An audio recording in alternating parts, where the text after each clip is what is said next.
Assalamualaikum and good morning to Dr. Fitri as my lecturer for courses AGR 499. My name is Hasmi bin Rayau and my student ID is 2025-224-892.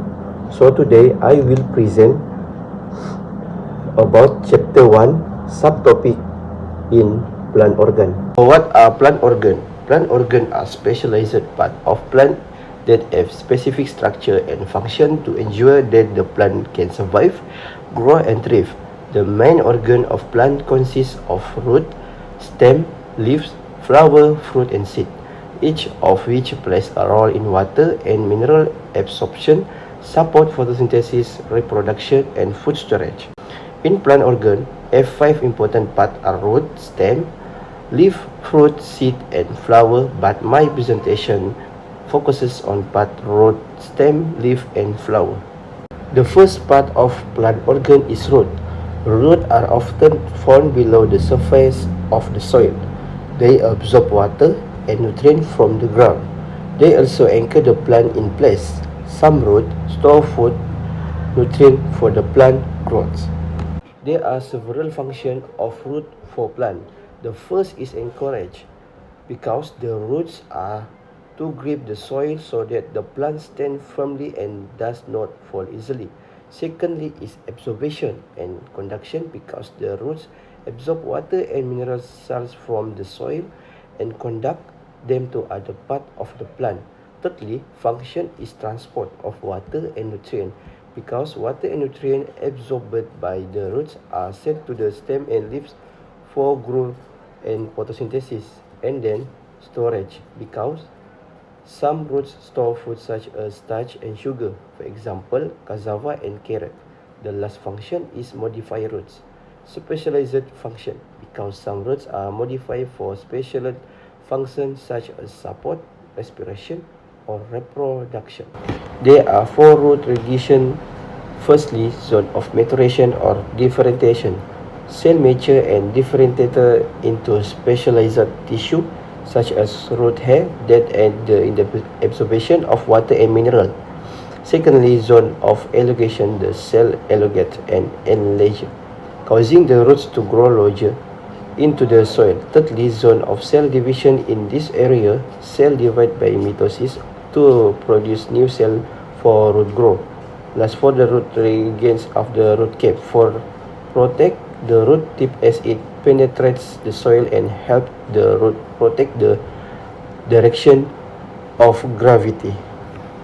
The next slide are root anatomy. Root anatomy is the internal structure of the root that support absorption and transport function. So in anatomy, root have epidermis. Epidermis are outlayer and protect the root and absorb water and mineral through root hair.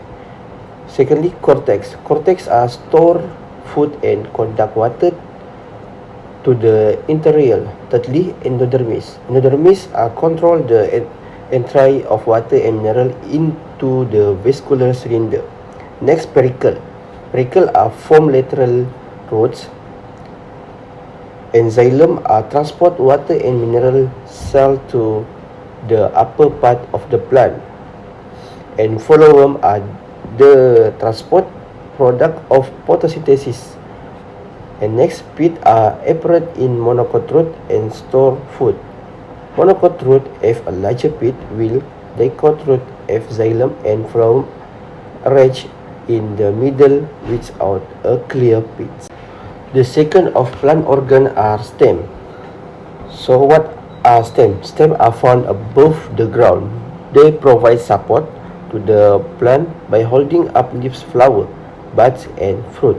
They also transport water, nutrient and mineral to different parts of the plant. There are several functions of stem for plant. The first is to support the leaves and branches so that they remain upright and in the right position to receive sunlight. Secondly, to transport water and mineral from the root so to the leaves through the xylem, as well as distribute sugar, the product of photosynthesis, from the leaves to all parts of the plant through the phloem. Thirdly, the stem store essential materials needed for plant survival, such as water, starch, and sugar, which are used for growth and energy. Lastly, some stem have also adapted for specially function, for example, stem tubes for food storage, stolon for vegetative propagation, spinous for protection, and cladodes for additional photosynthesis.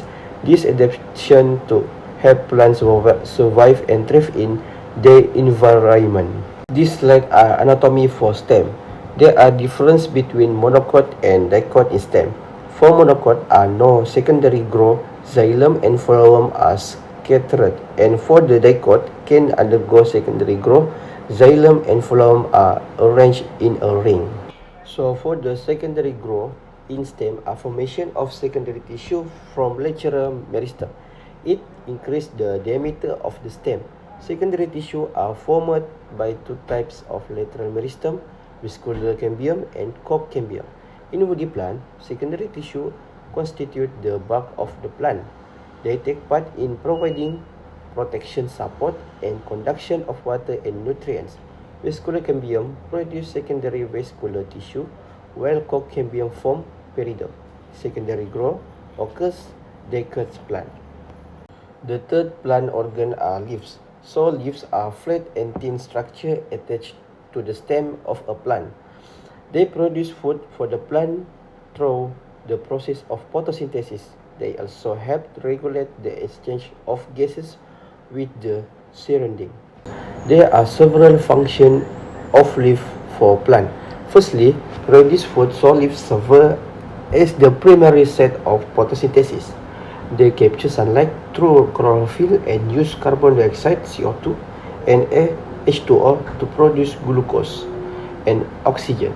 This glucose is then used by the plant for energy, growth, and food storage. Secondly, transpiration. So leaves allow water to evaporate through stomata, which are small holes on the surface of the leaf that have transport mineral from the roots to the leaves, and maintain water movement within the plant through xylem pressure.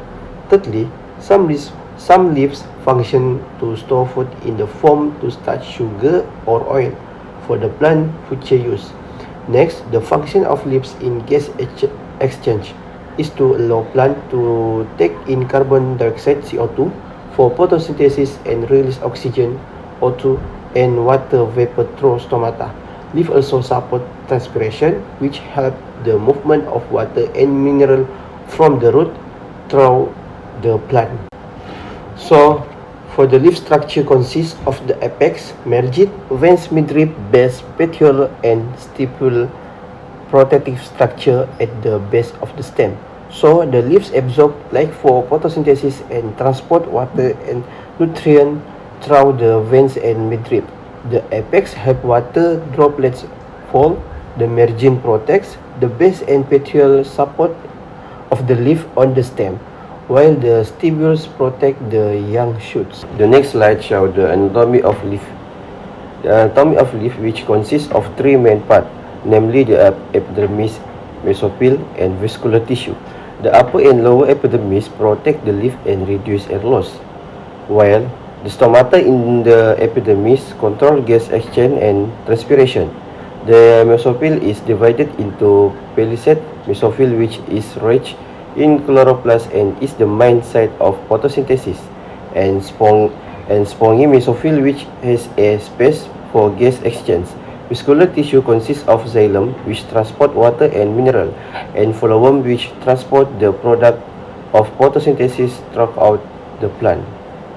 The next plant organ are flower. So flower are reproductive organ in flowering plants. Are angiosperm that are specialized for sexual reproduction and function to produce seed through pollination and fruit formation. For the morphology, flower are referred to the external structure of a flower and its function. In brief, pedicle, the stalk of a flower that support the flower on the stem. For the sepal, the outer petal that protect the flower during the bud stage, and for the petal, the clothed petal that attract pollinating insect. For the parrots, the combination of sepal and petals that protect and attract pollinator. For the stamen, the male reproductive organ that produce pollen. For the carpel, the basic unit of the female reproductive organ that contains the ovule. And for the pistil are the entire female reproductive organ, stigma, stele, and ovary. The next slide is types of placentation in flowering plants. In flowering plants, the arrangement of ovule within the ovary is known as placentation. There are 5 main types of placentation. Firstly, basal placentation. The placentation develops at the base of ovary and a single ovule is attached to it. Secondly is axial placentation. This occurs when the placentation develops from the central axis and ovule are attached to it readily. The ovary is divided into locules. And thirdly, placentation is perineal placentation. In this type, the ovule develop on the inner wall of the ovary or on peripheral part. The ovary is unicellular, but it may become bicellular due to the formation of a false septum next free central placentation. The placentation develop from the central part of the ovary and ovule are attached to it. The ovary is unicellular. Lastly is superficial placentation. The ovule develop on the inner surface of the ovary wall. The slide are shown for the types of gynecium.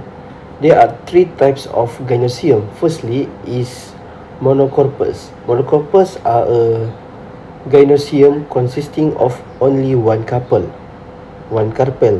For the structure has a single stigma, style, and ovary. For the example, most legumes, beans, avocado, and peach. Secondly, apocarpus.